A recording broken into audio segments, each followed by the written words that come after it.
to, ako nás Pán Boh vidí, že vidí nás ako krásnych ľudí. Bez ohľadu na to, aký my vidíme seba. Viem, že máme sny. Často máme obmedzené prostriedky na to, aby sme tie sny naplnili však.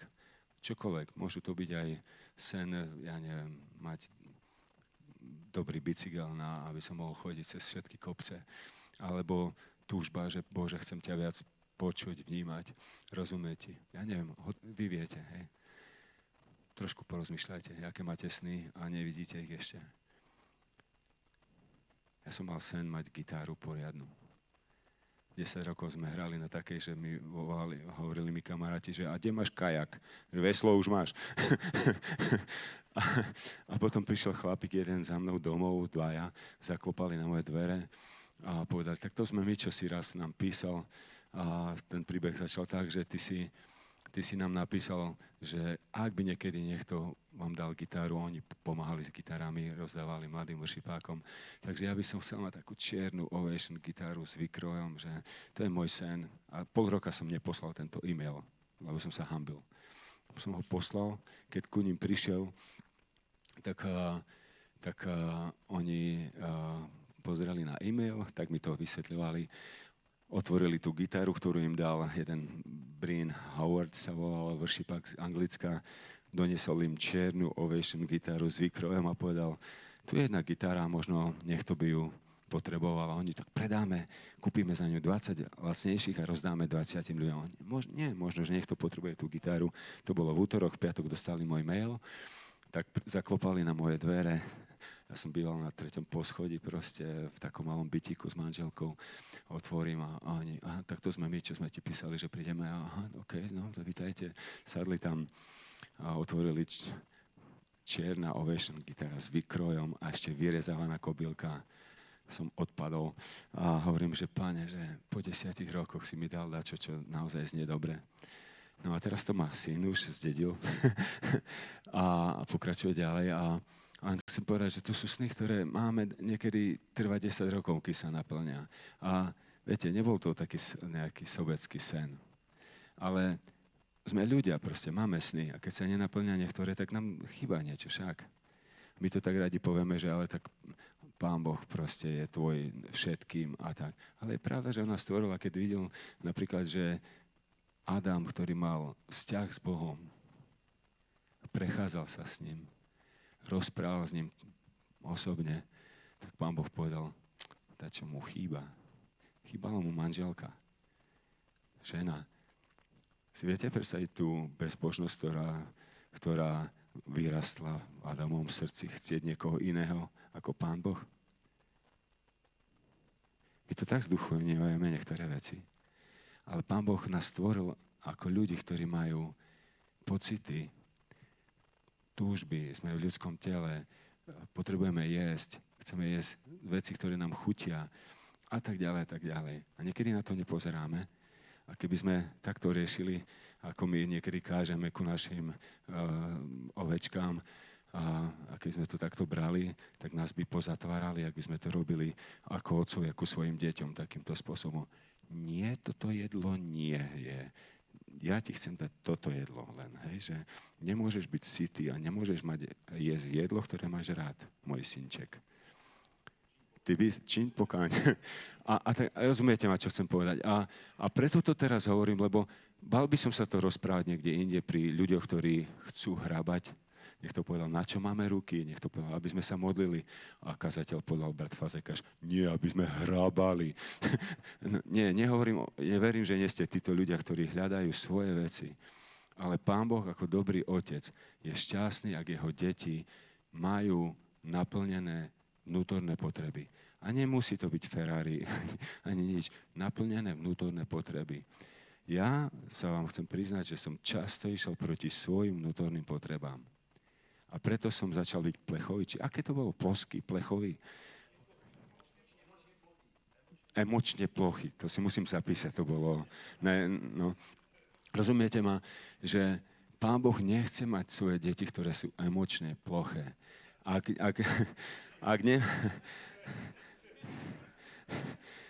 má... Viete, niekto z vás tu hovoril, že Ako môže mojimi slovami vyžmykaná handra dať niekomu proste nejakú vodu, ešte z toho dať vonku? Ako môže suchá duša naplniť a potešiť niekoho druhého, a občerstviť a tak ďalej? Čiže ku vám hovorím v tomto zmysle, že môžeme hovoriť všetky veci Pánu Bohu. Môžeme ho prosiť o dobré veci. Neznamená, že mali by sme byť tí, že musí to byť tak, jak deti, že chcem a musí. Môžeme mu to dávať a Pán Boh to vyberie a dá to ešte lepšie alebo iné, ako možno, alebo presne to, ale dá tak, aby naša duša nebola hotová. Duch nestačí, ak je hotový.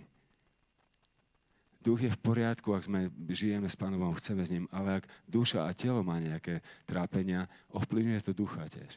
Ja som 2 týždne nemal poriadne chvály. Ja milujem zobrať gitaru doma a spievať mu. No jak môžete spievať? Hlas nie je takto. A nemôžete dýchať, a nemôžete... Dusil som sa a hovorím, Pane, no mám trošku času, útorky som malo voľné, mohol som nejak... No nemohol som uspievať. Ja som hovoril, potrebujem tvoj taký dotyk, aby som mohol vnímať. A nedokázal som byť sústredený, lebo som proste ma bral na spanie a tak ďalej. Úplne som otočil témy. ale chápete, čo chcem povedať. Čiže vy ste tu, celý deň ste naberali veci a ja nie som si istý, do akej miery váš duch, duša a telo dostalo to, čo potrebujete. Možno len je čas, aby ste to všetko spracovali a povedali to Pánu Bohu, že Pane, Ocko, tu som proste, hej. A ja som robil teraz jednu pieseň, a teda je nahratá na tomto albume a hovorí, že prišiel som len tak, ako synku otcovi, vedľa teba sadnúť si mať plece pri pleci. Prišiel som len tak, chcem tu s tebou len tak byť, nič neprosím, že s tebou som to stačí. Si vzácnejší ako všetko, čokoľvek by som chcel mať. Vzácnejšie než všetky priania, ktoré mám. A tak ďalej, a tak ďalej. A spieval som to so synom, lebo to bolo krásne, že ja ku otcovi spievam, ale syn spieva s otcom a tak. Bolo to vzácne pre mňa. A čiže to je základ.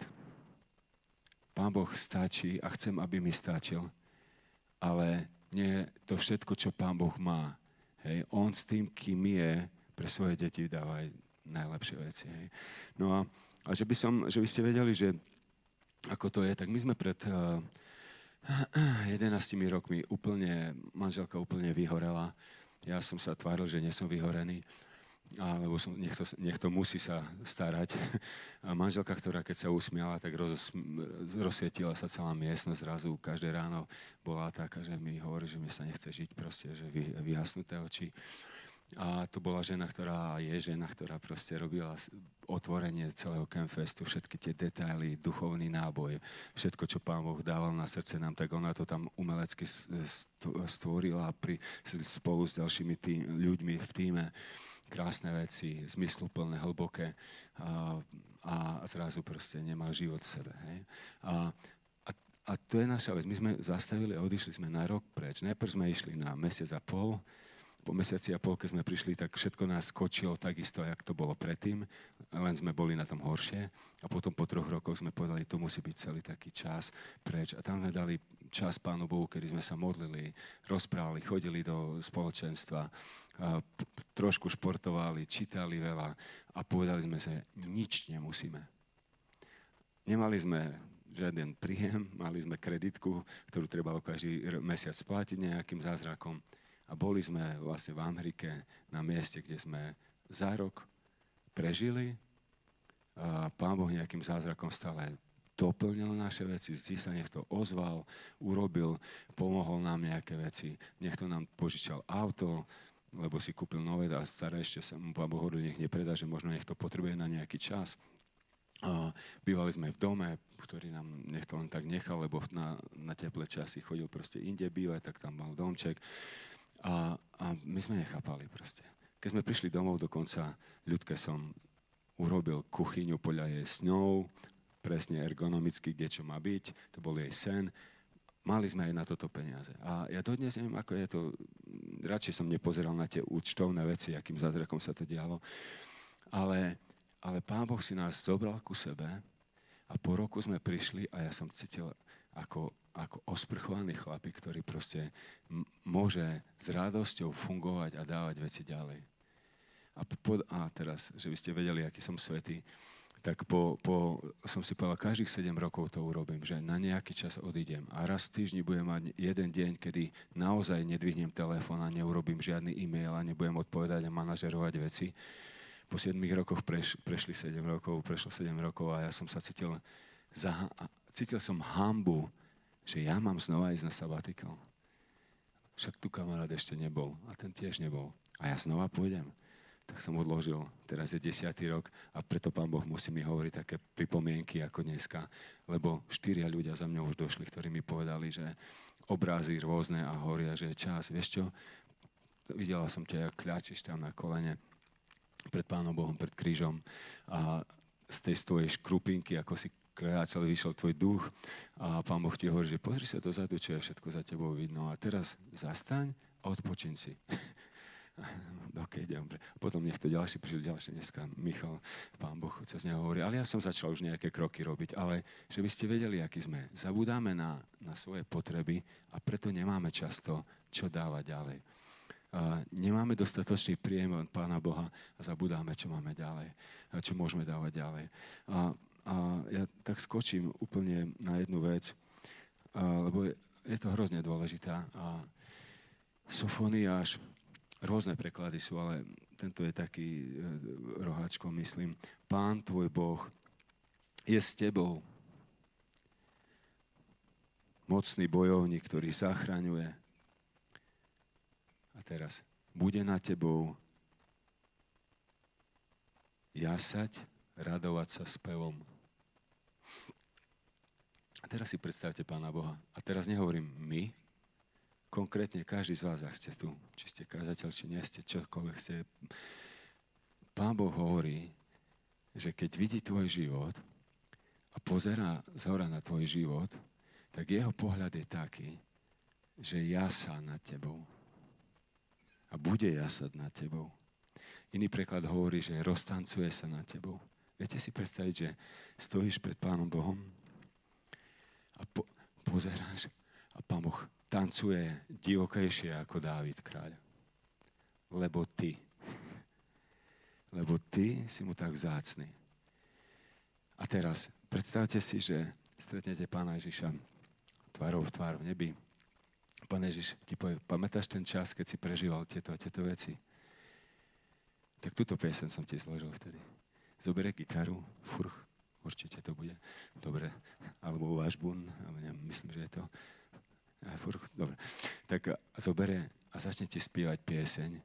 To bolo v tom období, ti povie, keď si zažíval tieto veci, zložil som ti pieseň.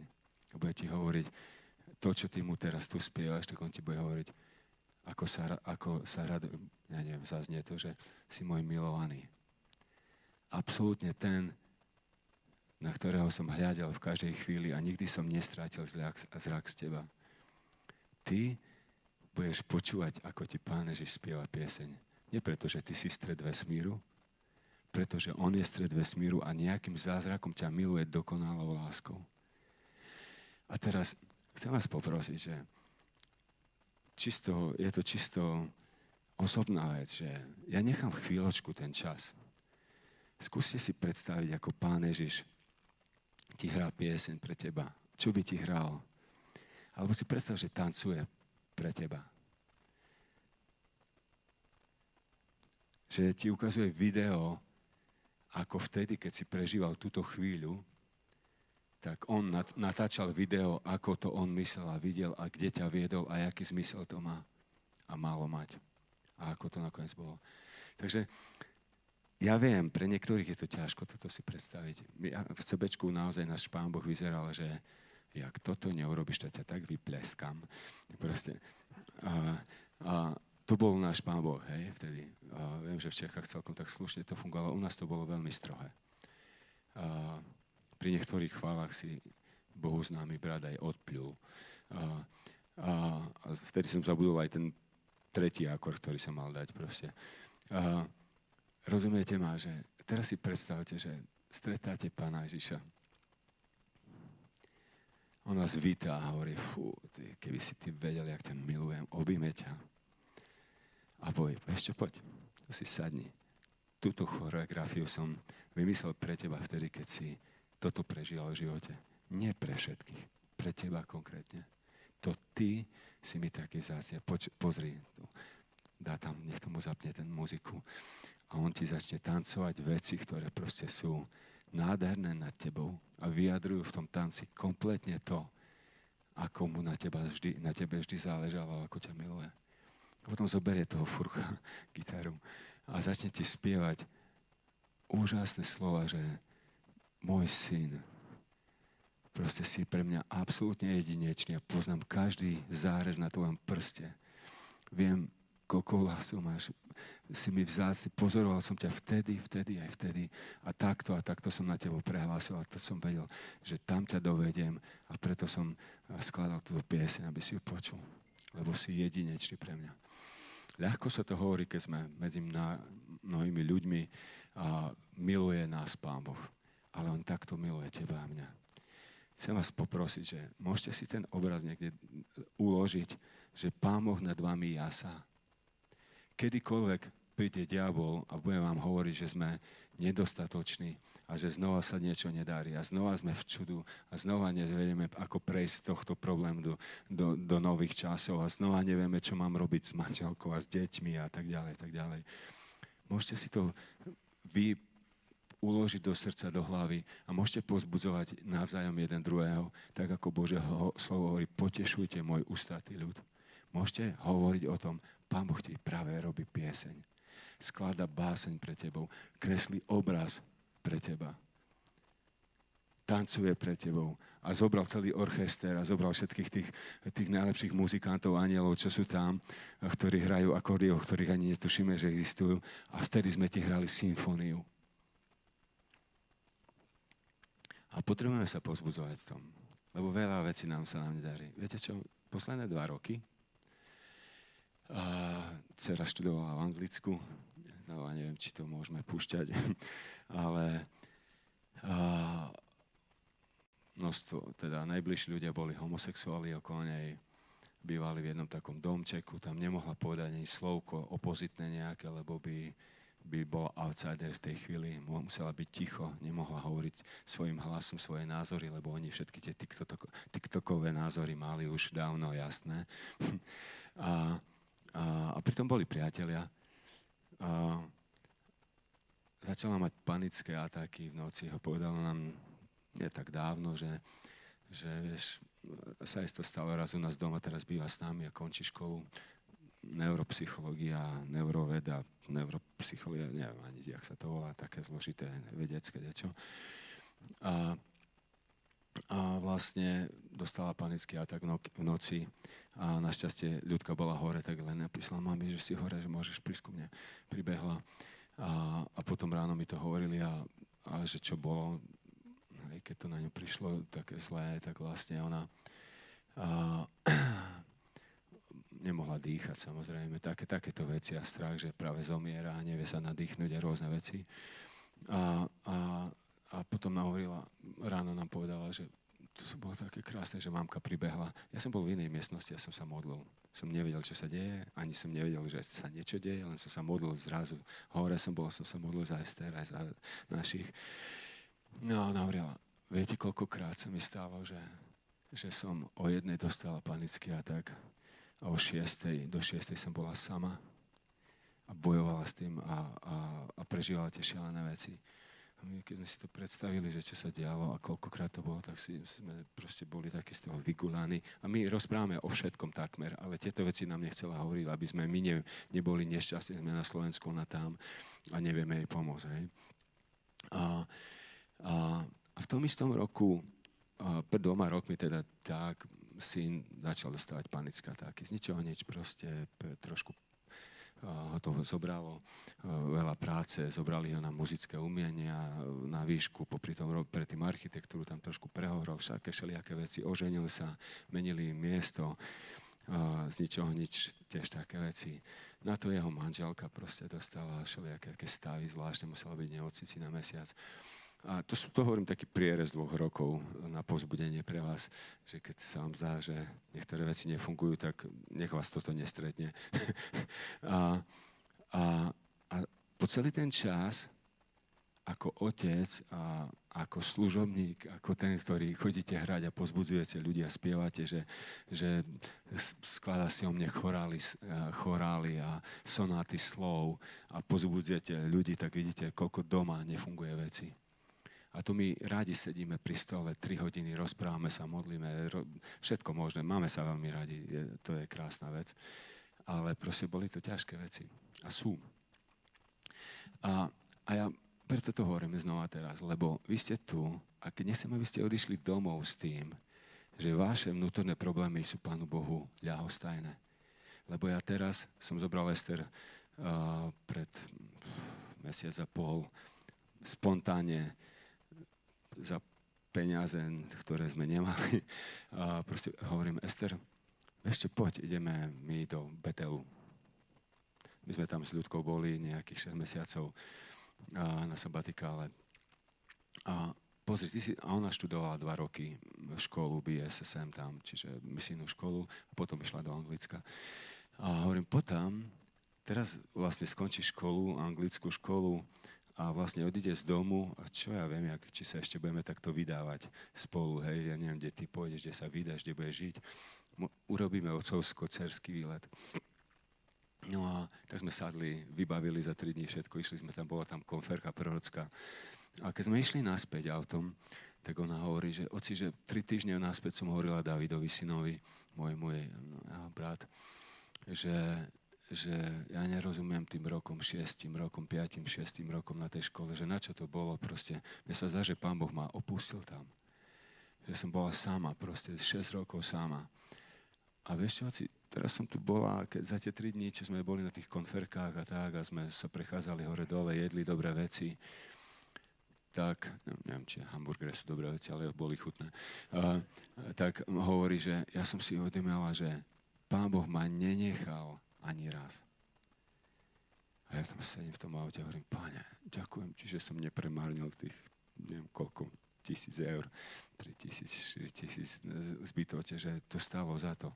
Si uvedomila, že Pán Boh bol stále s ňou. Len jej pripomenul veci, ktoré proste potrebovala počuť, zasľúbenia, ktoré tam zazneli a tú atmosféru, ktorú zažívala 2 roky. Čiže ja takto vás chcem teraz požehnať, že dúfam, že tomu rozumiete, o 2 veciach hovorím. Jedna je tá, že Pán Boh si na tebou spieva a skladá ti veci. Druhá je tá, že máme ťažké veci a máš svoje veci a tie potrebuješ s Pánom Bohom rozprávať, lebo ho to zaujíma, čo prežíváš. Lebo potom, keď úprimne pred Pána Boha všetko predložíme, Pán Boh môže meniť veci. A sme v službe 35 rokov, šialené veci, proste Pán Boh robil, rozbehol aj celý ten Campfest, aj všetky tie premeny túra, worship festival, všetky tie evangelizácie. Ja neviem, jak sme to dokázali s tými nulovými peniazmi robiť. A proste moja skúsenosť je, že keď sa obzriem dozadu, vždy bol Pán Boh s nami. A používal si nás. Aj v tých ťažkých veciach, keď moja manželka povedala, že nechce sa jej žiť, bol s nami. A teraz robí 3 školy naraz a študuje toľko poradenstva, coachingu a všelijakých vecí, lebo sa venujú ľuďom, ktorí majú rovnaké problémy. A to je iná profesionálna práca potom. Keď máš prežitú vec, ktorú si zažil. Keď máš prežitú vec, nie sú to len reči, ľudia to budú počuť a počujú tvoj príbeh. Tak vám žehnám. A to je moja modlitba, aby ste boli úprimní voči Pánu Bohu, nehrali sa na preduchovnelých kresťanov a povedali mu všetko, čo vám v duši chýba. Čo vám duchovne chýba. Čo vám telesne chýba. Pán Boh možno povie, nie, to dosť máš na mojej milosti, ale pri najhoršom ti odpovie, vieš čo, poďme to riešiť. Ja som povedal Pánu Bohu pred mesiacom, Páne, potrebujem oddych, zastaviť veci, tak, jak mi to hovoríš, áno, neviem jakým zázrakom, neviem kde, čo a jak. Viem, že ak má byť nová sezóna, potrebujem počuť poriadne, čo chceš robiť, lebo roky idú. A A som rozhodnutý znova nechať veľa vecí, rozdeliť to, nenechám to spadnúť, lenže by to išlo ďalej, ale aj bez nás. Nie sme najdôležitejší na svete. A chcem počúvať Pána Boha, čo hovorí. A každé také pripomenutie prorocké mi pomáha byť v tom ozajstnejší. Urobiť to, nezaváhať, počuť ho a urobiť to. Aj keď ľudia, niektorí budú zle na nás pozerať. Zase idú na sabatikál. Ja som nebol 20 rokov, povie, ale tak, to je jedno. To je, ty si to vyrie s Pánom Bohom. Mne toto Pán Boh hovorí. Hej. A nechcem, aby ste to zobrali, že to je nezodpovednosť. Ja som na sabatikál sa pripravoval 3 mesiace a rozprával s ľuďmi, pripravoval, našiel náhradu za seba, rozdelil prácu a tak ďalej. Chápete ma? Hej, čiže nehovorím o tejto nezodpovednej veci, hovorím o tom, čo Pán Boh hovorí do tvojho srdca a naplniť to, čo ti hovorí. Čiže tieto dve veci.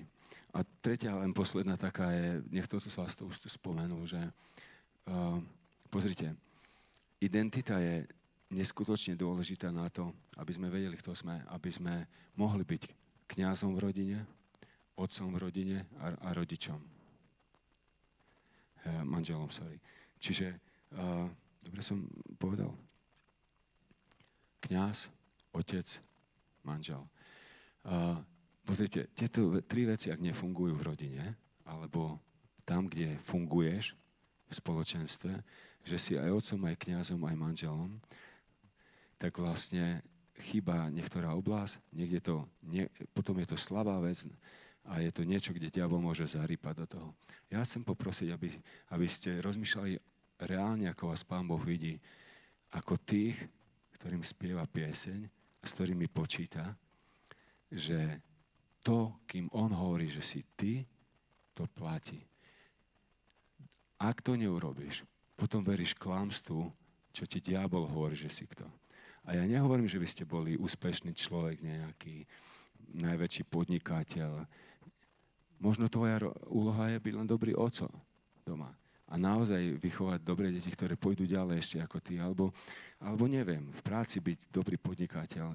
Hej, aby druhí dostali prácu a mohli normálne žiť a fungovať. Ja neviem čo.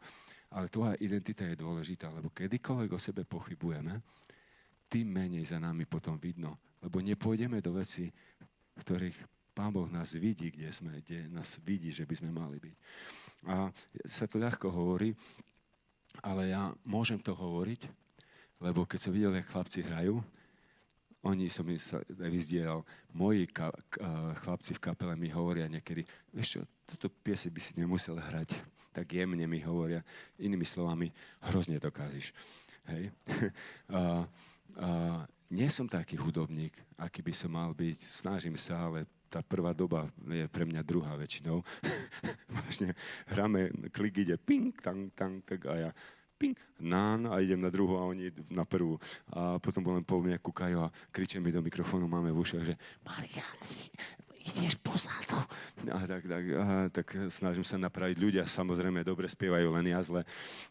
A tak ďalej. Čiže viem, o čom hovorím. Není to moja top stránka byť muzikant. Pán Boh si ma rozhodol, že nejak budem tam. Miloval som ho uctievať, proste to bolo moja túžba doma v komórke. Tak ma postavil na pody a som tak. Ale keď mi niekto povie, ty taký dobrý muzikant si, jak ty hráš dobre, to hovorím, ďakujem, že mi to hovoríš. Ale ja viem, kto som. Ale Pán Boh mi povedal, že to je moje miesto a stojím tam a je veľa z toho užitku, verím teda. Aspoň ľudia nám sem tam napíšu. Môžem o tom povedať, že nevyštudoval som ani výšku nejakú. A tak ďalej, a tak ďalej. Proste dal som život Pánu Bohu a moje slabosti zobral a použil preto, lebo som mu to chcel dať na oltár, ako najlepšie som vedel.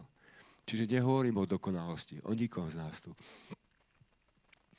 Tak vás chcem poprosiť, že to je taká vec a idem s vami prehlasovať zo pár vecí a asi budeme, myslím, keď mi dovolí, žiadam, že by sme mohli trošku aj modliť a jeden druhému požehnať a nájsť niekoho, čo nepoznáme tak osobne a žehnať a tak. Pozrite, čiže hovorím o tom, že identita a diabol klame a ty sa rozhoduješ, či uveríš tomu, čo Pán Boh o tebe hovorí, alebo čo diabol o tebe hovorí. Nič zložité to nie je. Keď si v Božom slove a spýta sa pri najhoršom svojho brata nejakého, že počuj, čo si myslíš, že Pán Boh mi v tomto hovorí a čo diabol? Povedia vám to, hej. Ty keď si v depke a v trápení, tak nevidíš presne tú cestu, ale dobrý brat ti pomôže. Toto Pán Boh o tebe hovorí. Toto je správne, hej. A teraz počúvajte, čiže ja niečo poviem, že Pán Boh hovorí cez Jeremiáša, poznám plány, ktoré mám s tebou. Plány, aby sa ti darilo a neoblížilo ti nič. Plány, ktoré ti dajú budúcnosť a nádej. Môžete so mnou zopakovať, dávaš mi budúcnosť a nádej. Pán Boh hovorí, že máš budúcnosť a máš nádej. Plány, ktoré sú to plány, ktoré ti neublížia, sú na dobre. Toto hovorí Pán Boh. Čiže ste vlastne povedali, dávaš mi budúcnosť a nádej. Súhlasili ste s Božím slovom, nie s tým, čo diabol hovorí, že s tebou to už lepšie nebude. Napríklad ďalej. Dáva silu unaveným a zvyšuje silu slabým. Dávaš mi silu. Pán Boh ti hovorí, dáva ti silu, dáva unaveným silu, preťaženým silu, robí to. To je jeho slovo. Ak ty povieš, že už toto nedám nikde, tak to nie je pravda. To diabol hovorí. Pán Boh hovorí, dávam ti silu. Neboj sa, veď ja som s tebou. Neľakaj sa, veď ja som tvoj Boh. Opakujte so mnou. Nebojím sa, lebo ty si so mnou. Božie slovo hovorí, Pán Boh je s tebou. So mnou. Poďte všetci ku mne, ktorí ste unavení, preťažení a ja vám dám odpočinok. Pán Boh mi dáva odpočinok. Pri jeho nohách, pri času s ním, v živote s ním, akokoľvek, kdekoľvek, či si v aute, či spíš, alebo čokoľvek robíš, Pán Boh ti dáva odpočinok, dáva ti silu. To je Božie slovo, on to hovoril a zasľúbil. Môžem vybrať ďalšie, že aj keby som kráčal údolím tieňa smrti, nebudem sa báť zlého, lebo ty si so mnou. Nebudem sa báť zlého, lebo ty si so mnou. Platí to. Je s tebou, bude so mnou. Uzdravuje ľudí so zlomených srdcom, ovozuje ich rany. On ma lieči. Alebo osobnejšie to povedzme. Pane Bože, ty ma liečiš. On to hovorí, lieči nás. Nevidíme to vždy hneď, alebo nechápeme, ale lieči nás. Všetku svoju úzkosť hoďte na neho, pretože mu na vás záleží. Pane, ďakujem, že ti na mne záleží. Pán Boh hovorí, že mu záleží na tebe úplne v každej situácii. Nikdy ťa nechal sám. A viete, to je taký starý príbeh už. Ešte za mladá sme ho kázali na evangelizáciách. Je tam stopy v piesku, Pane Ježiš a ty, a idete po piesku a sú tam stopy jedné, druhé a potom zrazu, keď je najťažšie, tak sú len jedné. A tak sa pýtal ten chlapík, že Pane Ježišu, no, tak keď bolo najťažšie, tak tu sú len jedné. Kde si bol vtedy? Však som ťa vôbec nevidel, neprežíval som, že si so mnou. Prečo si so mnou nebol vtedy, keď bolo najťažšie? A on hovorí, no lebo som ťa niesol. Sú moje stopy. A to je realita, to je Božie slovo, proste je so mnou, vedie ma. Tak, znova hovorím, nie sme stred vesmíru, hej? Ale Pán Boh nás nejakým zázrakom tak miluje, že všetky tie slova, čo sme tu hovorili, on nás platia. A je kopec žalmov. Zoberte, vždy, keď čítate žalm, zoberte ho, chlapi, a čítajte ho, ako keby bol tvoj a prehlas. Toto je platí. Preto mal Pán Boh rád Davida, lebo hnevá sa, nadáva všetko možné, ale nakoniec v tom žalme povie, ale Hospodin je so mnou a vytrhuje ma zo všetkého. Alebo neviem, aké chápete, až si poviete, no to už preháňal, jak tu preklínal všetko. Ale nakoniec povie, mne sa zdá, že Pán Boh bol z toho nadšený. Pán Boh bol z toho nadšený, že počul Davida také niečo hovoriť svojimi ústami. A piesne sú na to, jak stvorené inakšie. Zoberte piesne, nevládzete niečo opakovať, alebo nejaký žalm zoberiete a čítajte to a hovoríte, Pane, presne tak to myslím, neviem to veľmi precítiť, ale hovorím to. Zoberiete piesne a spievate mu, že ty si stále so mnou, nikdy si ma nestrátil, nikdy si ma nechal len tak. Na konci vždy zvíťazil, ty nikdy neprehráš. Takže všetky piesne píšem pre seba a potom ich spievam aj vonku ako chvály. Ale ja si ich opakujem, oj Páne, že ďakujem. Dobre. Jeden chlapík povedal, že Pane, záleží mi na tom, čo hovoríš. Ty vieš, že tvoje slova sú môj poklad. Ty vieš, že sa roztápam pri zvuku tvojho hlasu. Nechcem budovať vlastné kráľovstvo, upevňovať svoje postavenie a svoje meno. To je v C-čku, myslím toto. Nechcem upevňovať svoje postavenie, svoje meno. Záleží mi na tvojom srdci, na tvojich cieľoch. Na tom, čo ty chceš robiť na tejto zemi. Niekto z vás tu kázal o prvej láske. Mne Pán Boh začal, v noci som počúval Božie slovo a zrazu mi tam zaznelo, že Zjavenie 3, myslím. Je to vytrvalý zvonček. A tam bolo, že ešte všetko si vytrpel, zniesol toto a tak ďalej. Viete, čo je tam popísané? Verný si bol. Nemáš rád niektorých ľudí tam, čo sú, čo o sebe hovoria, že sú takí a nie sú a tak ďalej. Ale si opustil prvú lásku. Ja som tam spal, tak zaspával a zrazu mi oči vyklikli, že to prepstne o mne. Unávil som sa. Vyšťavený som. Potrebujem nejaký čas s Pánom Bohom a vrátiť sa ku prvej láske, v hlave otočiť, čo je dôležité, čo nie je, kde zobrať pozvanie, kde nezobrať, kde ísť, kde neísť, ako nabrať viac, aby som mohol viac dávať, nejako sa viac vyšťaviť, aby som nemal zase čo dať. O Bože, daj mi seba, lebo nič iné než Ty nebude stačiť. Čokoľvek menšie než Boh nepotrebujem. Nebude to stačiť. To je Žalm 63. Bože, Ty si môj Boh, už od úsvitu sa vinie k Tebe moja duša. Za Tebou práhne moja duša, za Tebou túži moje telo, ako vyschnutá pustá zem bez vody. Ja si myslím, že keď môj syn teraz, my sme mali ťažký vzťah, keď mal 14-15, bolo to veľmi ťažké. Mal depky, nemal hlas, nemohol spievať, nemohol rozprávať, smiali sa mu z toho, že má zaseknuté, čo tam malo v hlasivkách. A proste depky, nevedeli sme spolu fungovať.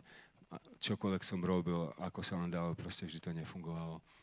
Teraz sa objímame a mi hovorí oci, že nič lepšie ma nemohlo stretnúť, ako že má takého oca a učiť sa od teba veci a ja revem v tej chvíli, hej. Lebo keď mi syn povie niečo také a my povieme otcovi niečo také, Pánu Ježišovi niečo také, ja vidím, jak Pán Ježiš plače z toho od radosti. Pamätáte na Chosen, keď pozeráte príbehy, biblické príbehy. To jeden je tam, ako Pán Ježiš ďakuje Jairusovi, myslím, že ja ti ďakujem, že si veril tomu. Pekne to nahrali. Ja si myslím, že on je hotový z toho, že našiel vieru pri niekom a mu dôveruje. A toto, čo tu robíme, je akt uctievania. Ja som si to na začiatku tak napísal, že to nie je len konferka pre mužov. To, že ako muži chceme sa učiť žiť s Pánom Bohom, to je akt uctievania. Čo je najkrajšie uctievanie, ak nie to, že mu poviem, že uctím si ťa dôverou, že to, čo o mne myslíš, platí. To, čo pre mňa chceš, platí. To, čo prežívam, ti na tom záleží, že čo to je. To je uctievanie, ak mu hovoríme. Tak, ako ja sa rozrevem pri synovi, keď mi to povie, a pri Ester, keď mi to povie, a tak proste to isté verím, že Pán Boh, ktorý má oveľa viac emócií ako my a nie je emočne plochý. Pán Boh nie je emočne plochý. Si musím zapísať. Pán Boh nie je emočne plochý. On stvoril city. On stvoril prežívanie. On stvoril to, čo je milé a stvoril pláč a radosť. Budeme veľa plakať s Pánom Bohom a radovať sa zároveň, hej. Proste to je krásne, hej. Čiže tak vás chcem požehnať týmto, že keď môžete o tom rozmýšľať a uctievame ho, to, čo sme tu zažívame a zažívali aj akt uctievania. Ak on pri nás nájde vieru, že mu dôverujeme, tak nemusíš ani stať na pódiu a spievať, asi uctievať. Uctievaš ho dôverou, vierou, že to myslí dobre s tebou. Tak ja najprv tak chcem osobne vám povedať, že vám žehnám veľmi. Osobné prebudenie začína tak, že my tu máme radi také všelijaké naše, my snívame sen o prebudení, národné prebudenie, kampáne, pochody pre Ježiša. A stále hovorím každému z nášho tímu, že pozri, že tu, keď si v svojej izbičke nakreslíš kruh a kľakneš tam začína prebudenie. A keď ty tam zažiješ prebudenie, určite okolo teba začne ďalej to prebudenie. Nezačne len tam a zrazu nejak ku tebe doletí. Od teba odletí ďalej, pôjde ďalej a bude niesť ďalej veci. Ja vám takto žehnám. To je moja modlitba, nech ste otvorení, úprimní, naturálni voči Bohu, brali jeho zasľúbenia, dôverovali mu, ako o tebe spieva, ako ti skladá piesne, ako o tebe rozmýšľa.